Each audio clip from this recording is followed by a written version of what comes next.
কোরআনে কেন বারবার বলা হয় নারীদের দুঃখিত হওয়া উচিত না? কেন আল্লাহ তাআলা বারবার বলেন দুঃখ করো না, ভয় পেও না? কারণ তোমার কষ্ট তোমার রবের কাছে তুচ্ছ নয়। তাই মহান আল্লাহ তাআলা কুরআনে বারবার বলেন, তুমি ভয় পেও না এবং দুঃখ করো না। একজন নারীর দুঃখ শুধু অনুভূতি নয়, এটা এমন এক ঝড় যা ভেতরটা নাড়িয়ে দেয়, ঘুম কেড়ে নেয়, কখনো কখনো তার ভেতরের আলোটুকু নিভিয়ে দেয়। আর আল্লাহ তাআলা তা জানেন। তাই তো কুরআনে তার ভাষা এত কোমল। তাই তো তিনি বলেন, দুঃখ করো না, ভয় পেও না, তোমার চোখ যেন শান্তি খুঁজে পায়।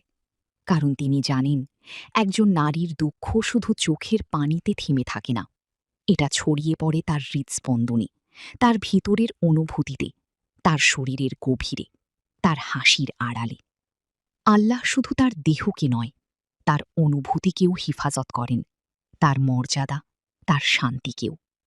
তাই যদি তুমি একজন নারী হও আর তোমার বুকের ভিতর ঝড় বয়ে যায়, চোখে নীরব কান্না লুকিয়ে রাখো, তাহলে জেনে রাখো, তোমার দুঃখ আল্লাহর কাছে গুরুত্বপূর্ণ। তোমার প্রতিটি অশ্রু তিনি দেখেন, তোমার প্রতিটি কষ্ট তার কাছে লিপিবদ্ধ, আর তোমার সুস্থতাও ইতিমধ্যেই তার কাছে নির্ধারিত।